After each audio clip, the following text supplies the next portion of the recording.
دولت اور زندگی۔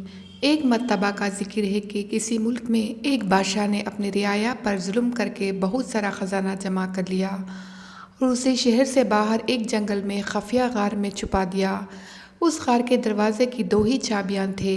ایک مرتبہ کا ذکر ہے کسی ملک میں ایک بادشاہ نے اپنی رعایا پر ظلم کر کے بہت سارا خزانہ جمع کر لیا اور اسے شہر سے باہر ایک جنگل میں خفیہ غار میں چھپا دیا۔ اس غار کے دروازے کی 2 ہی چابیاں تھے، ایک بادشاہ کے پاس اور دوسرے اس کے وزیر کے پاس۔ ان کے سوا کسی کو بھی اس غار کا علم نہیں تھا۔ ایک دن صبح کے وقت بادشاہ خزانہ دیکھنے کے لیے غار کی طرف گیا اور دروازہ کھول کر اندر داخل ہو گیا۔ خزانے میں ہیرے جواہرات، چاول اور گندم کے انبار کی طرح بکھرے پڑے تھے۔ بادشاہ اس خزانہ کو دیکھ کر بہت خوش ہوا، لیکن اندر آتے وقت وہ غار کا دروازہ بند کرنا بھول گیا۔ اسی وقت وزیر کا گزر اس غار کی طرف سے ہوا۔ وزیر نے جب خزانہ کا دروازہ کھلا دیکھا تو حیران رہ گیا۔ وہ سمجھا کہ غلطی سے دروازہ کھلا رہ گیا ہے۔ اسی خیال کے تحت اس نے دروازہ باہر سے بند کر دیا اور محل پہنچ کر یہ بات بھول گیا۔ جب بادشاہ ہیرے اور جواہرات کا معائنہ کرنے سے فارغ ہوا تو واپسی کا سوچا، لیکن جب وہ دروازے کی طرف پہنچا تو دیکھا کہ وہ بند تھا۔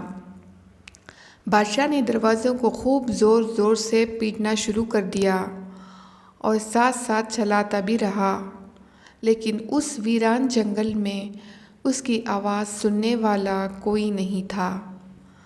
وہ واپس اپنے خزانہ کی طرف گیا اور ان سے دل بہلانے کی کوشش کرنے لگا، لیکن بھوک اور پیاس کے ہاتھوں مجبور ہو کر وہ پھر دروازے کی طرف گیا۔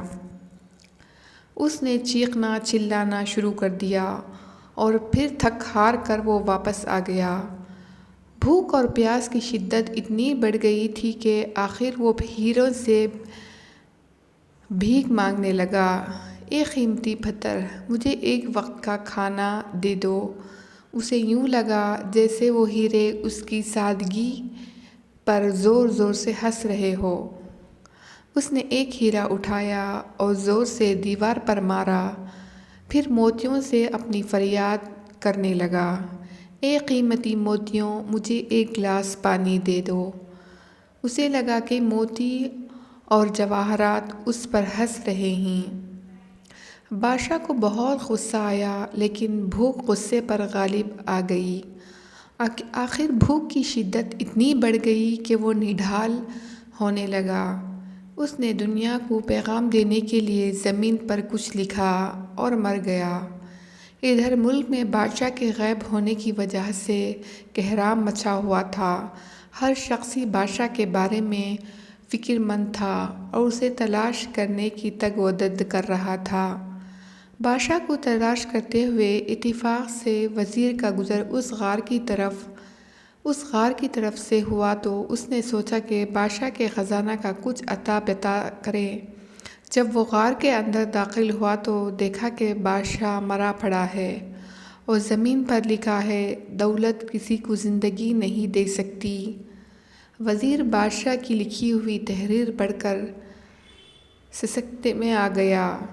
وہ بادشاہ کا تجربہ محسوس کر چکا تھا۔ اس نے تہیہ کہا کہ آئندہ زندگی میں وہ دولت کی بجائے انسانوں سے پیار کرے گا اور کسی کو تکلیف نہیں دے گا۔